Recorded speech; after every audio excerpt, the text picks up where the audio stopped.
Good afternoon, students. I welcome you all for the class. Today, we'll be going to discuss another topic in the second unit, which is very important, that is synchronous data transfer. So, this synchronous data transfer is one of the important topic which is related to your final exam, so in which you can see many of the times that is going to be repeated in your previous question papers too. So that much important this asynchronous data transfer is going to be fine. Today we'll be going to study regarding this asynchronous data transfer and what are the different techniques that are going to be used in order to transfer the data in asynchronous mode. Like the two different techniques are stroke pulse and the handshaking, and we'll be going to see the diagrams, timing diagrams, everything we'll be going to see regarding this asynchronous data transfer. Fine. So here, what do you mean by a asynchronous data transfer? So when we are going to see the internal operation, so in a digital systems or in a computer, so they are going to be synchronized by means of clock pulses, right? So what do you mean by a clock pulse in the sense? Like it will be a internal timer, so that by that time only everything is going to be synchronized. So each PC has its own internal timer that we call it as a clock pulse. So based on that clock pulse, we are going to generate the signal so that the synchronization we are going to provide. So these clock pulse, what it will be going to do is, we'll be going to apply these clock pulse to the resistors so that all data transfer among the internal registers occur simultaneously. So when we have given one clock pulse, so at that clock pulse all data transfers will be going to done simultaneously. Suppose if two units, if you, for example, if you have take two units, that is one is the CPU and the other is the IO interface. So why? Because nowadays we are going to discuss these two only, right? So suppose if you have taken two devices, one is the CPU and another is the peripheral device or an IO device. So this is the CPU and this is the IO device, right?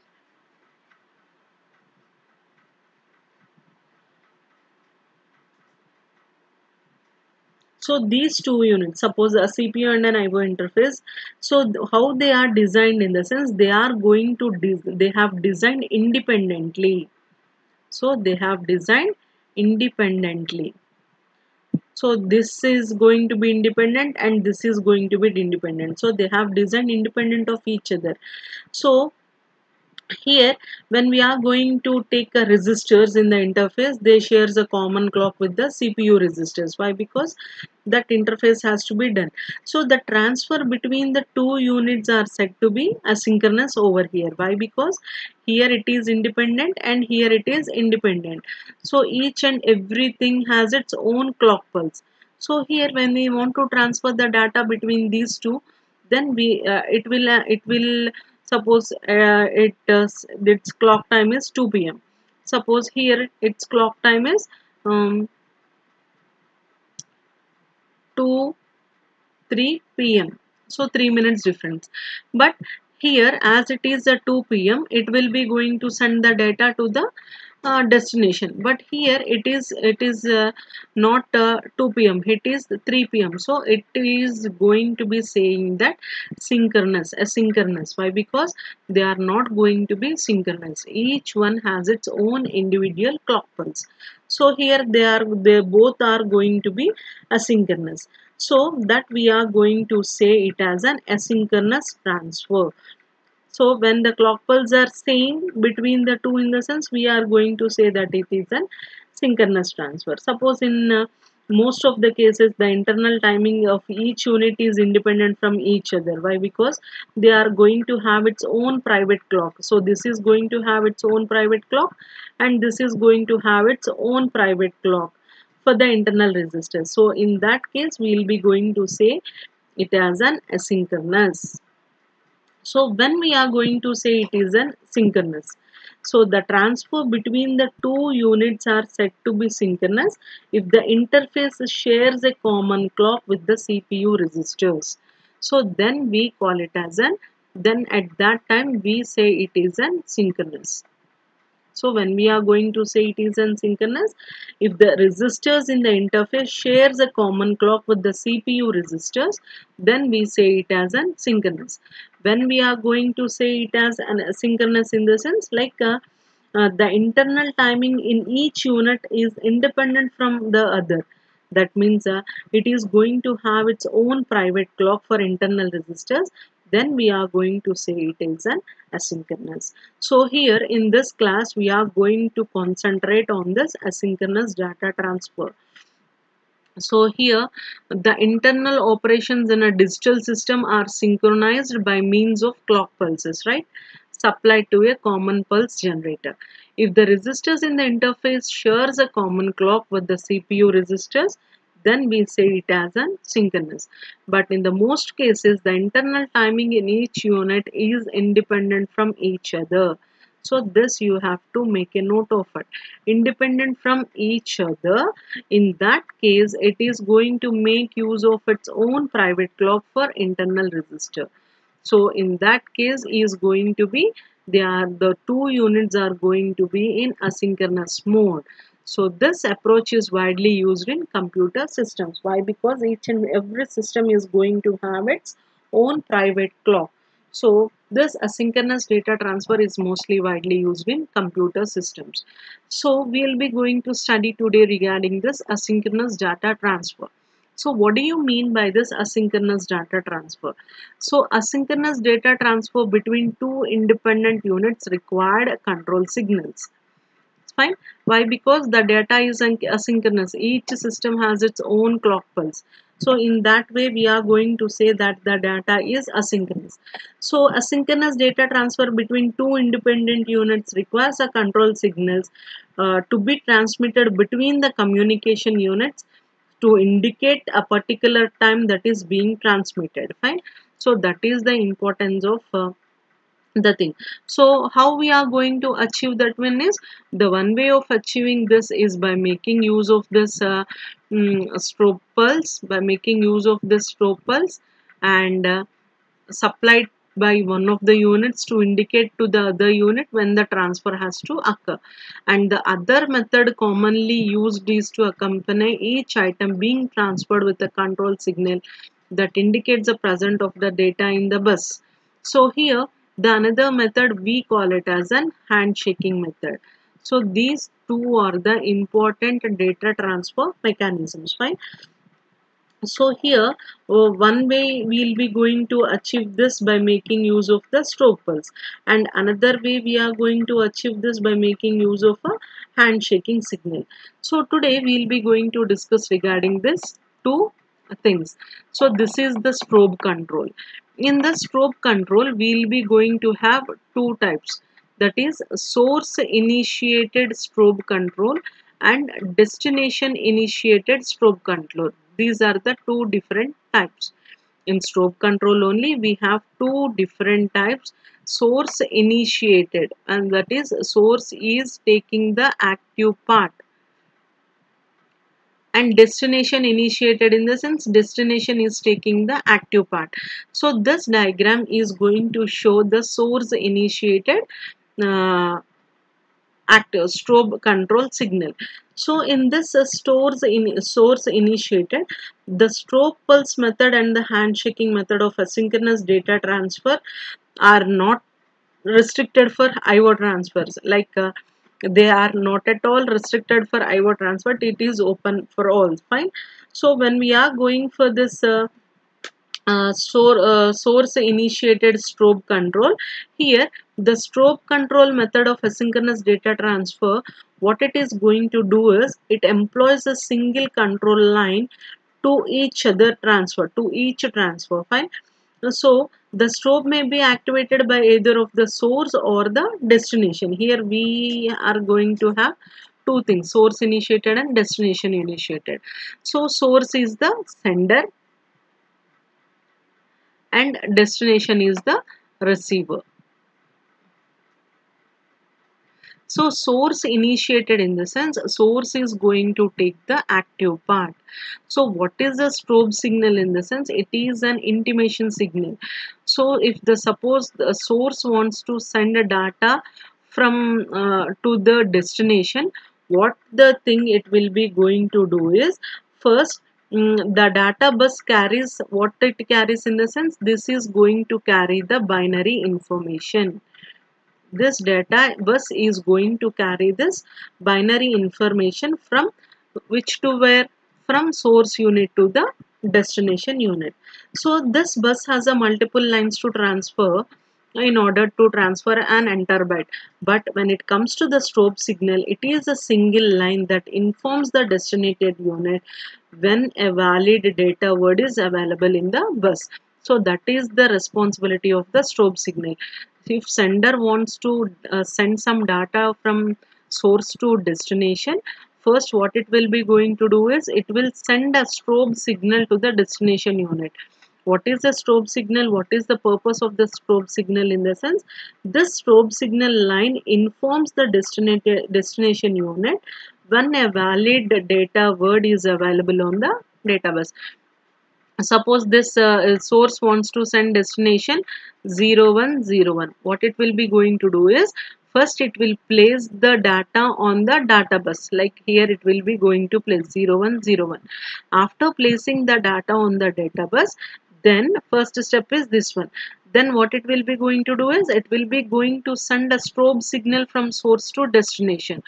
So when a strobe signal is received by the destination unit, what does it mean is, some data is available on the data bus. Now destination has to take that data. So that is the purpose of the strobe signal. Fine.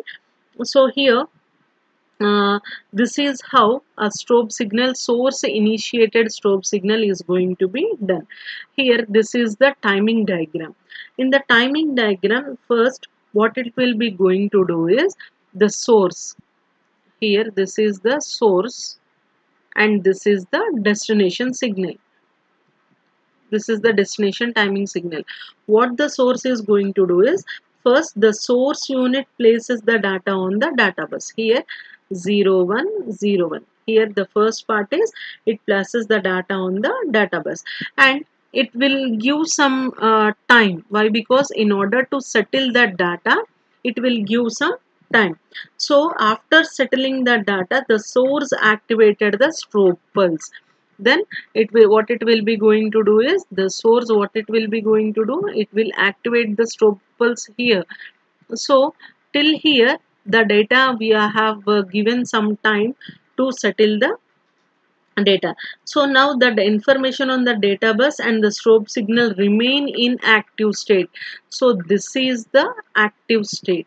So these two remain in active state for a specific period of time. Why? Because the destination has to receive the data, right? So in order to take that action, so these two will be remain inactive for some time. So data is valid and the strobe signal is also valid. So both, it is not the destination. Fine. So here this is the source. Why? Because we are talking regarding the source initiated. So data signal and the strobe signal. First we will keep the data on the data bus. After giving some time, the strobe signal is activated. Why we are going to give some time? In the sense, in order to settle the data on the data bus, we are going to give the strobe signal. After that, both the strobe signal is active and the data is active on the data bus. So we have given some ample of time to the destination to receive the data. So the destination uses the here. What is this? This we call it as a falling edge. This is the falling edge. So when the destination has seen the uses this falling edge of the strobe pulse, with this is also we call it as a falling edge. When the falling edge is done, so to transfer the contents of the data bus into one of the internal registers, so that thing is going to be transferred. Now what the source will do is, it will remove the data, that is 0101 data is there na, it removes the data on the data bus and disables this strobe pulse. It will till that it is activated now it is going to be disabled. So the source does not have the change the information in the database. So this is how we'll be going to have the source initiated strobe control. So by making this a strobe control, we are telling the destination unit that I have placed some data on the database. You just collect the data like that. That is the purpose of the strobe signal. And this is the timing diagram. Fine. Here first the data is placed on the database. After giving some time, the strobe signal is activated. Why we have given some time in the sense, in order to settle the data on the database, we have given some time. Later on, the strobe will be active and the data will be active on the database. After some time, we will be going to disable the strobe signal. This falling edge is going to be coming. What this falling edge is going to be coming in the sense, the data has to be collected on the destination register. So once after this falling edge, we will be going to deactivate the strobe signal, and as well as we will be going to remove the data on the database. So this is how the source initiated strobe signal is going to be done. So, in the same manner, destination initiated strobe signal. Here, in the previous diagram, we have the arrow mark like this, right? So, source initiated in the sense, we have the arrow mark like this. Destination initiated in the sense, destination is going to take the active part. What the destination will be going to do is, destination will send a strobe signal to the source, that is I am ready to accept some data.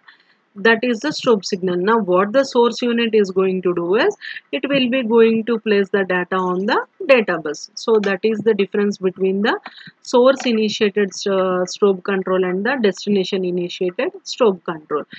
If it is the source initiated in the sense, source will send the strobe signal to the destination. If it is destination initiated in the sense, the destination will send the strobe control to the source unit. Remaining all working procedure is same for the source initiated and the destination initiated. So but that, what is the disadvantage of the strobe signal? So when you have seen here, uh, suppose for example, take the destination initiated. So what the thing here it is happening is, so here the destination have sent a signal to the source that I am ready to accept the data. Now what the source has done, it placed the data on the database. What the data it has placed, 01010. This is the data it is placed on the database. So what is the drawback over here is, here the source does not know whether this data, what the data that is placed on the database is collected by the destination or not. Why? Because destination is not giving any signal to the source that I have collected your data. So that is the major drawback of this strobe control. Why? Because we are giving only some time, we are going giving this time only, this both these times are active. So after this falling edge indicates that we are deactivating the strobe signal, and this falling edge indicates that we are removing the data from the database. Once we have removed the data, if the data is not received by the destination unit, what will happen, we don't know. So that is the drawback in the source strobe control data transfer. So here everything is good only, like we are giving the signal and the source is keeping the data on the database, but here we are not getting any confirmation from the destination unit that the data is going to be taken by the received by the destination or not. So this is the drawback of the strobe signal. In order to overcome this drawback, we have used another method called handshaking method. So here the disadvantage of strobe method is that the source unit that initiates the transfer has no way, this is the main thing, has no way of knowing whether the destination unit has actually received the data item that was placed on the bus. Similarly with the destination. So the handshaking method solves this problem by introducing a second control signal, another control signal that provides a reply. Reply is known as acknowledgement. So by providing an acknowledgement that initiates the transfer. So this is the advantage of handshaking method. So here is the handshaking method. So this handshaking method solves the problem by introducing a second control signal. So this is very important. Second control signal that provides a reply to the unit that initiates the transfer. Here, the basic principle of two-wire handshaking method is as follows. First one is first control line. It is in the same direction as the data flow in the bus from the source to destination. It is used by the source unit to inform the destination whether they are valid data in the data bus or not, and the other control is in the other direction from the destination to the source. It is used by the destination unit to inform the source whether it can accept the data.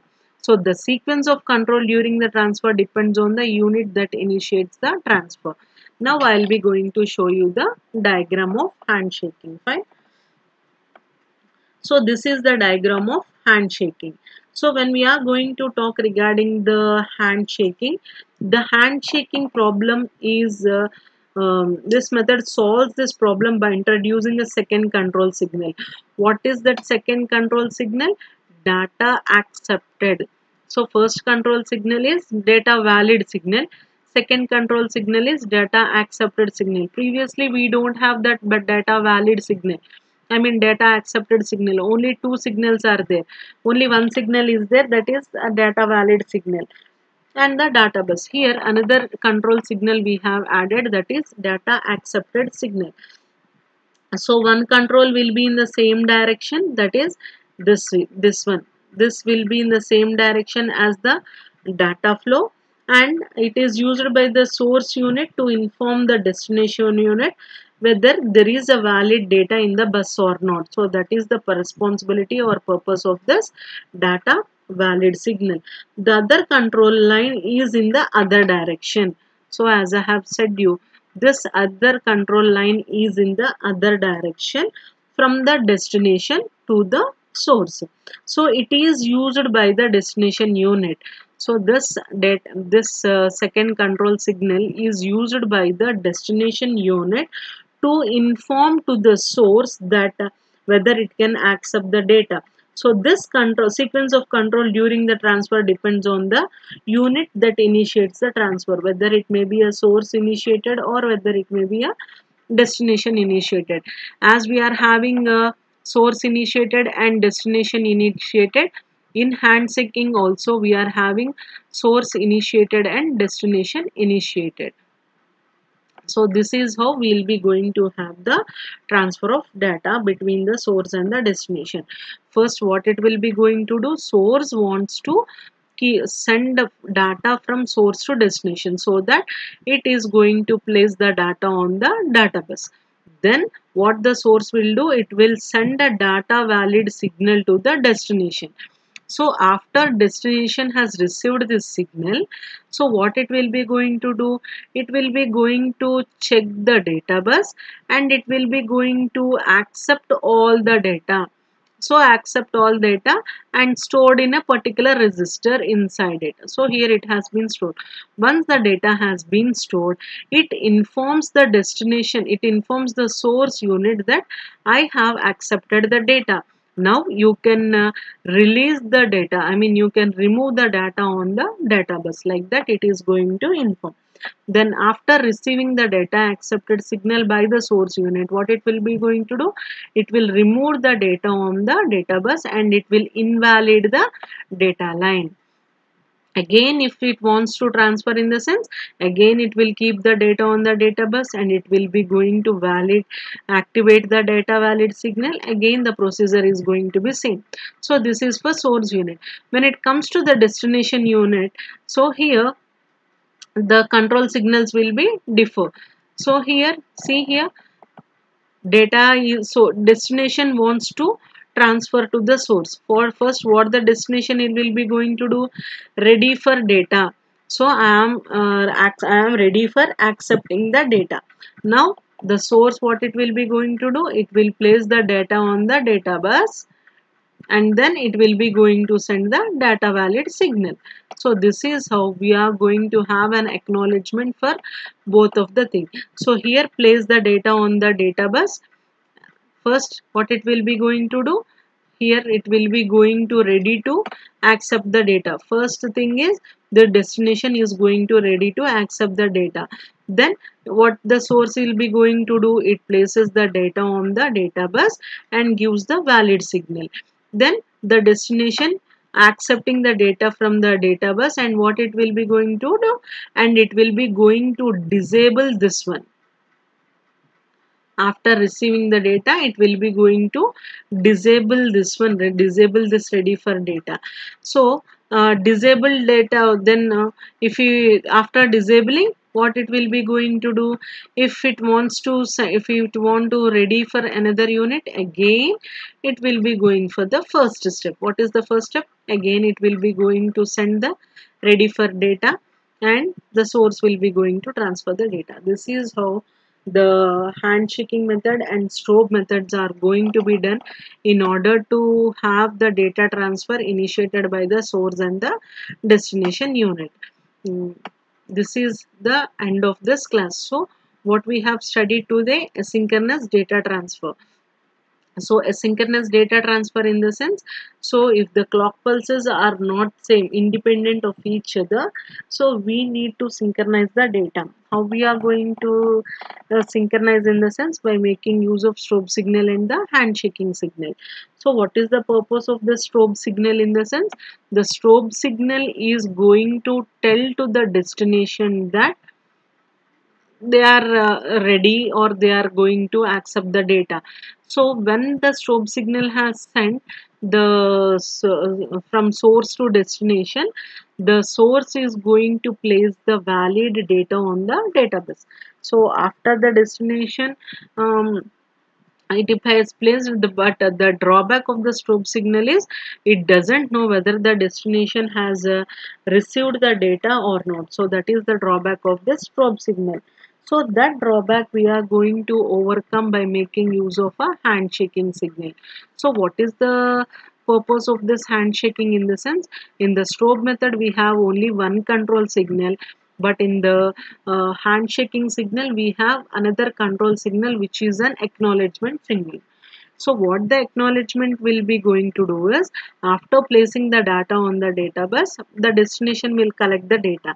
After collecting the data and stored on the registers, again the destination will say to the source that I have received the data, so that source will get a confirmation that the data was received by the destination.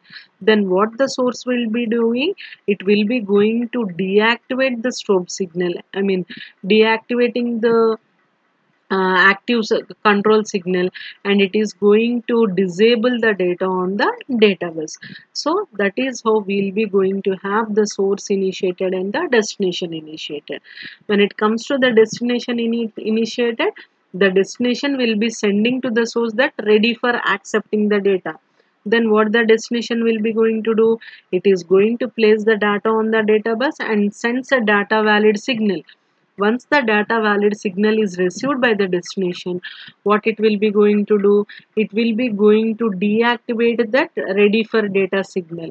Once that signal is received by the source, it will be going to take the data on the database.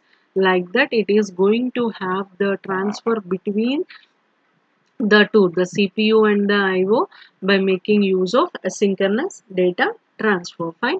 That is the conclusion of this today's class. And in the tomorrow's class, we'll be going to uh, meet with a new topic. Thank you all students. Have a great day.